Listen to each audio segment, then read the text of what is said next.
You know, in this day and age, I don't think we have enough chain-fed blasters. If you look at all the products that have been released in the last year or so, none of them are really chain-fed. We did have the Crusher from X-Shot, which is a really cool blaster. That was a pump action type of Springer that actually utilized a chain and had a rotating barrel, which was really cool. But other than that, you have to go back in time to, you know, the era of like the Vulcan, and Busby had a ton of chain-fed blasters, but it just seems like it's not really as popular this day and age.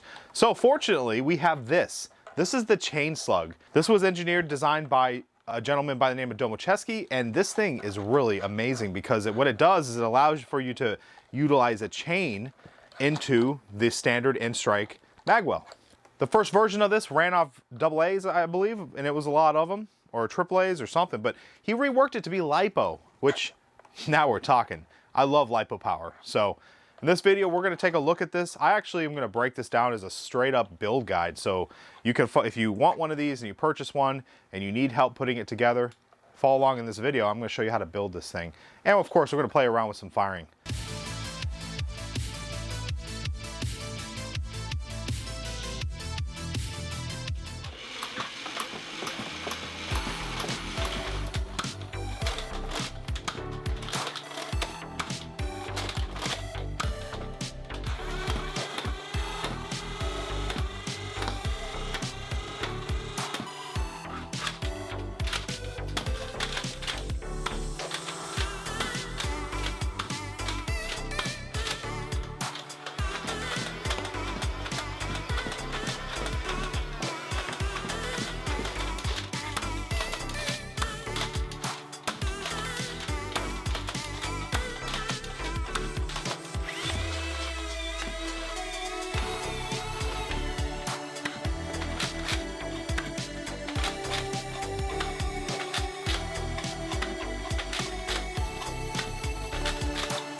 So a little story about this design right here. If you are familiar on Dracs' channel, he reviewed the first version of this, and it had a little bit of bugs, a little bit of kinks to work out. So Domocheski and I have been kind of working on fitting issues with the magazine.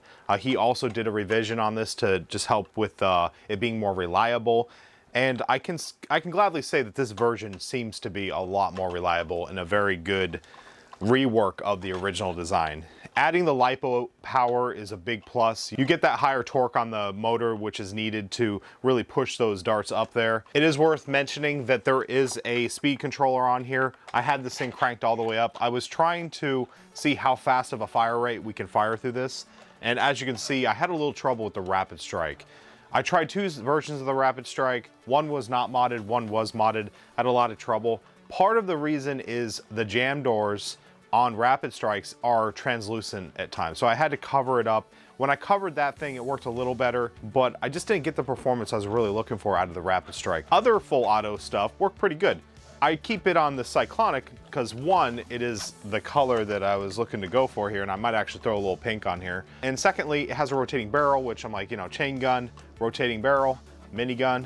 But the main thing is this pusher system in here works really well. It's like the timing is perfect for this belt with this pusher system. So this is a great pair. I'll probably keep this, I'll probably run this together. Some of the other great alternatives are the Brute from also another Busby blaster. That worked really well. And anything that was semi-auto seemed to work very well. So stuff like Strifes, you know, any kind of Strife type of build worked really well. Springers work great because you don't have that fast fire rate.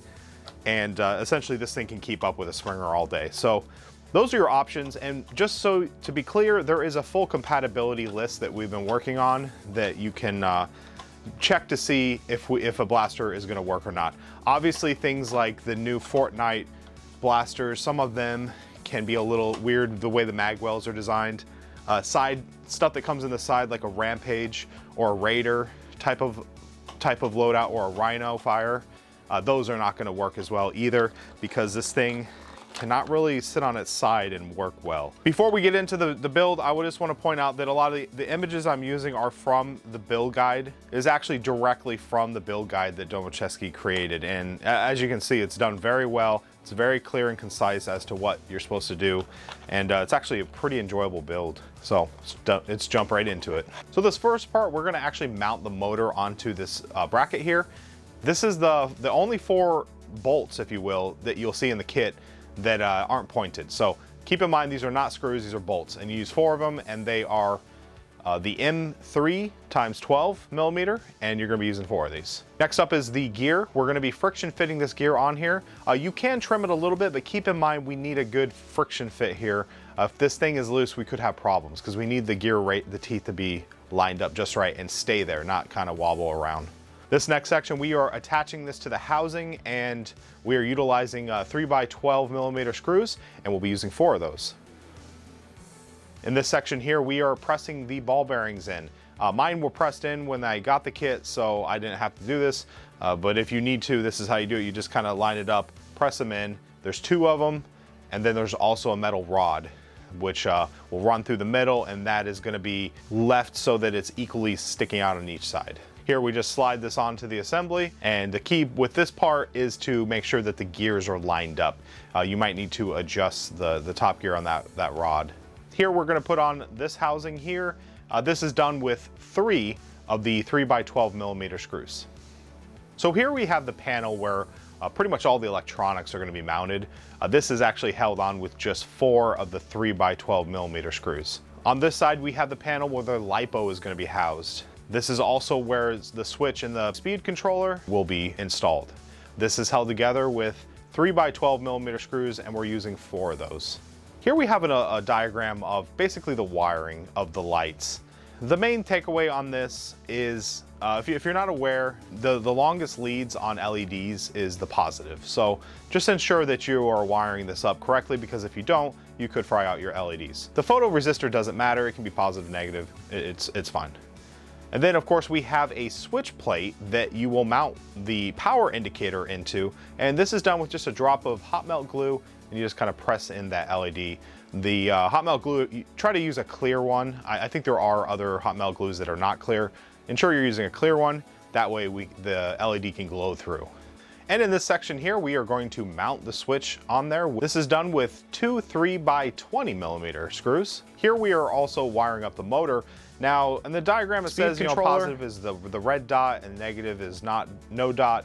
That's how I wired mine up, but for some reason my motor was spinning in the wrong orientation. So if that happens to you, you can switch the actual wires on the PMW. That's a lot easier than going in and rewiring the motor. So you just switch those around, and then you can change the motor rotation. So keep that in mind. Here we have and this just gets fitted onto that board there. And here we have the mount for the that just basically goes through there. You put the little nut back on there, and then you can slide on the knob, and it's pretty easy to install. On this section here, just be mindful there are 2 contacts on the bottom. Connect them with solder to set it to 5 to 15 volt. If you don't do this, then the system won't function properly. In this next section, we are going to mount this lock, which actually, this is the lock that holds the assembly together when the whole thing opens up. We'll be installing a hinge on the other side. So this is done with just 1 3x20 millimeter screw. This right here is, this next section here, we are installing like a dart, I'm just gonna call it a dart ramp. These little flaps right here, they're pieces of paper which actually help the dart from falling out. So they work fine, so if they come out, you can put a little drop of glue on them just to keep them in. And on the side, we're basically installing this piece where the spring post will be secured. So this is done with 1 3x12 millimeter screw. And on the other side, where the lock engages, we're installing this little piece, and to ensure that it doesn't rotate, this is taking 2 screws, and these are the 3x12 millimeter screw. On this section here, we are actually going to install the sensor system, which basically works off of an LED shining onto like a receiver, and when a dart is in between the line of sight, it gives a signal to tell the system to stop running. So that's what we're installing here. We do this with just a little dab of hot glue, and you can put that in there, put the LED on one side, and then if we go to the next step, you put the photo resistor on the other side. and that will pretty much complete the system. Now we're gonna mount the actual in-strike clip assembly onto the top portion of the housing. This is done with three 3x20mm screws. Here we're gonna put on the dart, I'm gonna call it a dart guide. This is kind of helping the darts flow into the clip. This is gonna be installed with 2 of the 3x12mm screws. Next up here, we have the retention spring mechanism. I believe this acts as like a belt guide, but this is installed with 2 screws. One is gonna be longer, which is indicated in blue. That is the 3x30mm, and then we're installing an additional 3x40mm with a spring. Keep in mind this acts as a screw post, so don't drive it in too far. Next, we're gonna install the actual spring system in here. The blue is gonna be 3x30mm, and there's 2 of those, and keep in mind that these need to be a little bit loose because they actually act as a hinge, so you don't wanna tighten those down too tight. And we're also installing a 3x12mm to act as the other spring post. And the bottom plate, that is installed with 6 of the 3x12mm screws. Now we're gonna put the hinge on, and this is how the whole system breaks apart. This is installed with 5 of the 3x12mm screws, a hinge plate, and here we're also gonna be looking at the electronics. So this is the final assembly of all the electronics, and I wanted to kind of show its functionality just so you understand how this thing works. So this essentially has a LED emitter and a kind of like a receiver. So when this thing sees a signal, which is light in this case, it stops the system. So I can demonstrate that real quick. So power on. It's a little hard right now because I have studio lights, so I have to really cover up that sensor. But when that sensor sees light, when a dart passes, it then turns on. Now this will be inside of a blaster, so it's a little bit easier for the light to be covered up. But like I said, I have really bright studio lights here. The concept is that it will continuously push darts up until it hits the top, and then it stops once it gets up to here. And that's why it will just keep running when you have no dart up there. So let's take a moment to go over just the wiring. Now, the circuit diagram that is provided is extremely helpful and very simple as to how to illustrate where what goes. So please refer to that. I will just do a quick general rundown of the components in this electrical system. We'll start at the battery. So obviously we have an XT60 connection here with a LiPo, and so that's a positive and negative. This positive and negative runs up into here. The negative actually goes back to the board back here. So the negative from the battery actually comes into this little breakout. This right here, I believe, is like a step down converter. So we can basically push out 5 volts for the lights. And as you can see, all the lights, the LEDs are right here. This right here is the other sensor. So all this here runs off of all of this here runs off 5 volts, so that's the purpose of this step down. And then over here, this system over here is the 12 volt side of the house. And in between is a relay module, which basically gives like a signal input, output. All this wiring is pretty much detailed in the wiring guide. There's a couple things worth mentioning here to clear up any confusion. These 2 right here are there's no negative positive, it's just it's kind of does not matter. So keep that in mind. That gets wired in right here.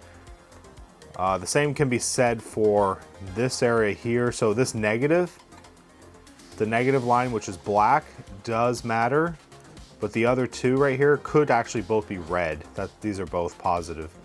And this basically is acting, I believe it's kind of like a switch. So this negative circuit runs through this whole thing.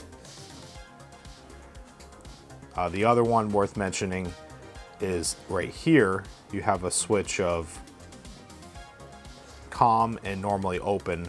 These 2 I don't think matter. You can switch these 2 cords. Everything else though needs to be, the positive and negative need to be in the correct orientation or you will have sparks. This next step here is just the cover that basically houses all that, and that's just put on with 3x20mm screws, and you use 4 of those. And then the other side, we have the LiPo plate, or the plate that covers up the LiPo. This one will be removed and replaced depending on how often you need to change out your battery. So this is actually just gonna be held on with 3 screws. So overall, it's a pretty easy build. I hope this kind of helps people be less intimidated from doing a kit like this. This is, yeah, very relaxing. I think he did a great job on designing this and tweaking it and fixing it. And I want to get more chains. I want to actually do more of a like a non-mobile platform that I can put this on and have a big box of chain, and then basically have another side where all the chains, the spent chains, fall into. And I'm kind of toying with an idea of doing kind of like a power wheel or something, where mod that thing out, put a turret on it, so it's like a mobile platform that can move, but it's somewhat stationary. So let me know in the comment section if you think that'd be a good idea. Is that something that you would like to see? Obviously, something like that's going to take a little bit more funding because I do have a power wheel, but what we're going to have to do is probably make that thing remote controlled, or even do like an FPV type thing. So very ambitious project, but I would love to do something like that. So my final impressions of this, I definitely recommend it. I think this particular type of build is going to be very specific to people who like chains. If you love chain blasters, then I definitely recommend this. It's one of those things. If you're not into chain blasters, I'd probably stay away from it. So it's really personal preference. And if you're obviously only going to shoot half darts, then obviously this is not going to work for you. And also, if you enjoy your tactical loadout with mags, this is also not going to work for you. So it's very specific to the individual. But still, I think it's an amazing product. Well, I'm DrFlux, and that pretty much wraps up this build log and review of the GenCo MegaWerks ChainSlug. Let me know in the comment section, is this a pretty cool blaster to you, or is this something you would like to pick up? Or is it something that you're just not into because you're maybe not into chain-powered blasters? I understand, it's a very specific type of loadout, and it can be a little bit daunting to deal with all the chains and just how crazy that kind of loadout becomes. But keep in mind, you get plus points on cool factor for sure. I want to thank you for watching. As always, please like, comment, and subscribe. And happy foam flinging.